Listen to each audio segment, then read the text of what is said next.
XCR 375 H&H Mag here. This is kind of a follow-up video I did yesterday to uh, state of things. Where is it all going?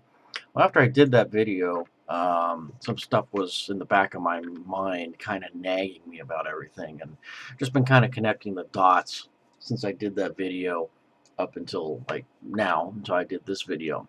So I'm just going to kind of begin with uh, the Russian troops starting to reinforce the rebels, and how NATO is getting heavy armor from the United States again, and it's being staged at bases across Europe, across NATO, and all this started to happen 6 to 9 months ago. There's articles out there that state this. Some of them from Infowars, some of them from other news agencies. Some of them state that heavy armor returns to Europe again, and so forth. And also, some of my friends that are in the Air Force that I've contacted have been telling me that they've been pulling out a lot of the older aircraft that are close air support um, for uh, combat and stuff like that, like the old A-10s that have been mothballed, and they're out in the middle of the Mojave Desert, and they're all latexed up and everything like that. And for the past 6 to 9 months, they've been pulling those out and removing the latex, cleaning out the systems, and getting them ready to fly and test flying them and so forth. So they've been pulling out like the A-10s, the old Harriers, because it costs a lot of money to keep these things operational during peacetime, but during wartime, it's pretty much, a free-for-all. So they've been doing that for the past 6 to 9 months, getting this stuff ready. So then you got the Jade Helm going on, which is quite coincidental, where everything ends with Jade Helm in September. So, and you also have a lot of stuff coming out in September. It's going to be a really rough September. You have the unemployment numbers, you have the job numbers, you have, I believe, third quarter earnings for these companies.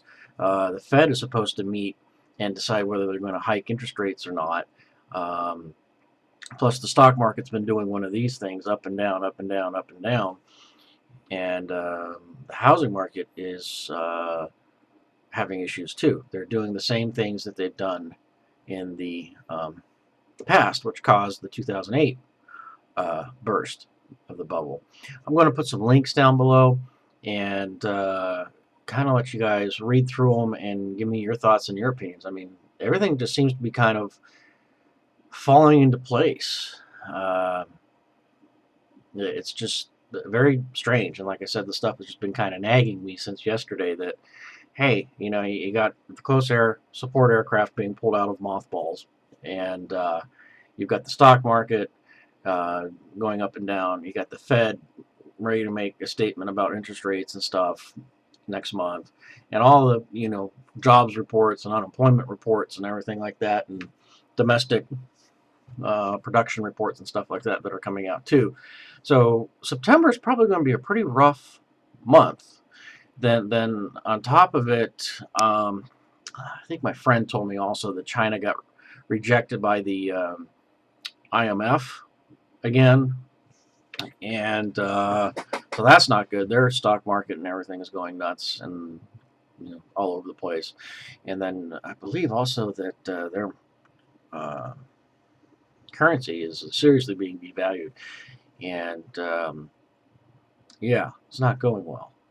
So, and the reason, I think why they are pulling out all these older aircraft from storage that are close air support, like the Harriers and the A-10s and stuff like that, is because there is definitely going to be a war over in the eastern part of Ukraine, and the Russian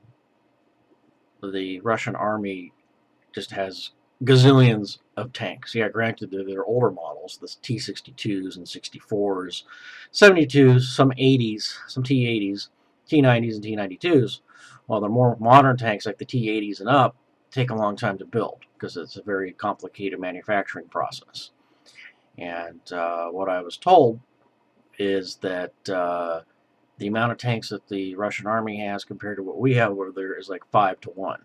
And pretty much the only way we would be able to equalize that would be for close air support and being able to just take them out, which is what the A-10 Warthog and the Harrier were designed to do, and the Apache gunships.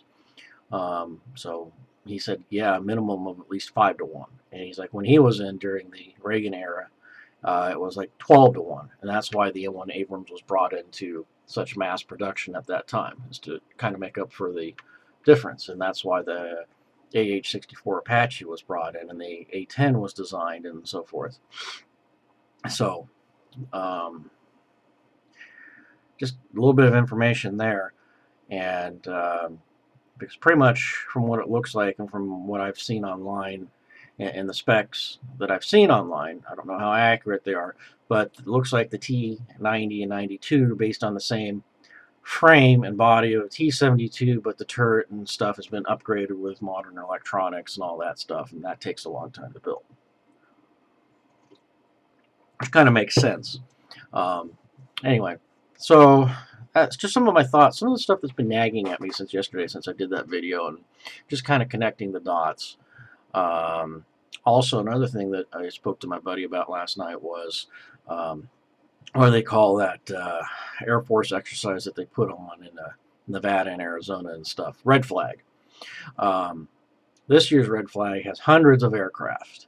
And it's quite interesting because I read another article online through a couple of different sources stating that a lot of our pilots are not, I'm not going to say not trained for air-to-air, but the brush up and practice of modern dogfighting, air-to-air combat is severely lacking in our Air Force and Navy and Marines, because all of our pilots have been doing air-to-ground missions, and ramping our pilots up for refresher training for air-to-air combat is going to take some time.